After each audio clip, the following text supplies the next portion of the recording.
watching Tech Digest, and we're here with an absolute musical and sound pioneer, the legend that is Michel Jarre. Nice to meet you.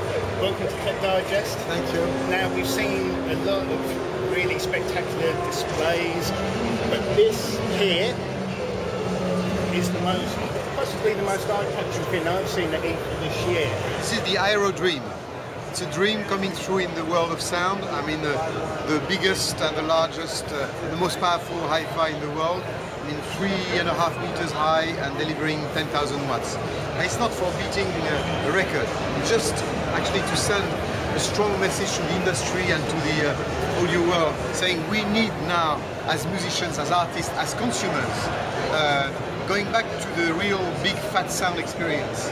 Actually, what I like in this system is you have a ladder, like the library of our grandparents. When you were going into a library, you had access to the whole knowledge of the world. And now, with an iPad, you can climb, and then you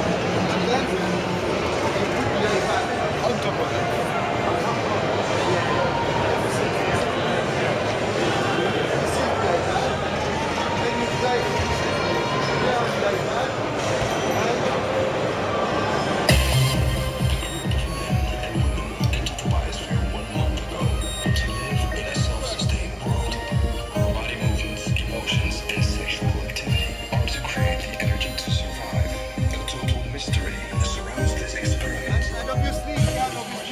Control the volume. Can you put the volume down a little bit? Yeah. And obviously you can set up control this with the iPad, but also if you have vertigo, you can control it from Wi-Fi and from computer, for instance, and with Airport Express and all the machinery. It seems that through the years and the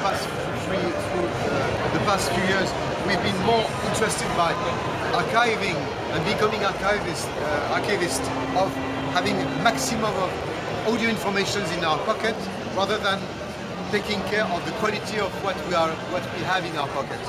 And this Aerodream is obviously not for all living rooms, possibly if your ceiling is high enough, but obviously for public places and spaces and hotels, lounges, and also small concert halls. But the big, the small sister, small brother, the little brother, the Aero System 1, is the system we designed, like the Aerodream, with my sound engineers working with me on tour and in studio, to try to be able for everyone at a very affordable price to get the best possible sound for the future. This idea came along 6 years ago in the middle of the crisis of the music industry, by thinking that everything is not coming necessarily from piracy on the internet, but also because probably from the time of the vinyls, the industry maybe put all of us a bit remote from the emotional relationship we used to have with sound, And CD was not as good as vinyl, and MP3 files is even worse than CD.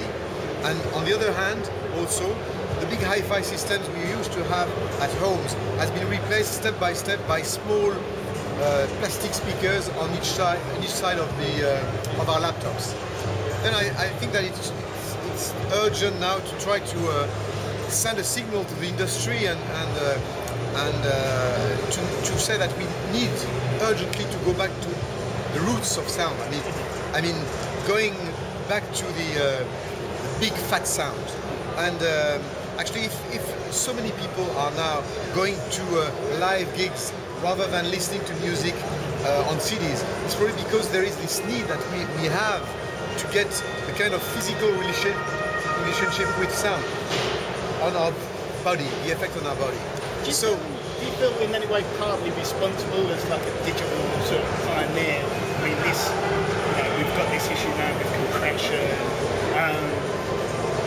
You were sort of at the forefront of this move, perhaps away from like analog. Yes, you're right. In a sense, I mean, we became on the way of this digital era much more like archivists, much more obsessed by the fact that we can travel with all our music in our pockets, but being less and less interested by how we can enjoy what we have in our pockets, and by more or less listening to the music we like, to the artists we like, more or less on anything.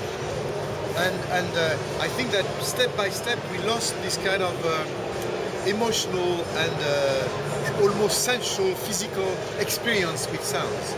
And you know, for a violin player, I mean, what counts is the wood and the shape of the instrument that dictate the sound that you are going to play. For us, in our generation, as electronic musicians or rock or punk, but using electronic means these days, I mean, the speakers, the hi-fi system on which you are going to listen to my music and the music we are doing is part of our instrument. And it's I've always been really curious to see that filmmakers are very involved and interested in how their film is going to be played and projected on movie theaters. But musicians, as us, we still to be obsessed by the sound until the door of the recording and the mixing studio. And after that, we don't care. And I think it's a big mistake. The aesthetic is very important.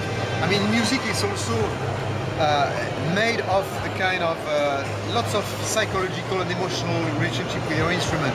When you are playing a Les Paul Gibson, a Stratocaster, you have, it's a love story between the instrument and yourself, love affair. The same thing with a hi-fi system. You need to have the wow effect, saying, "Oh, I love this object." Actually, the big success of Apple and Steve Jobs is not digital. It's not a digital innovation.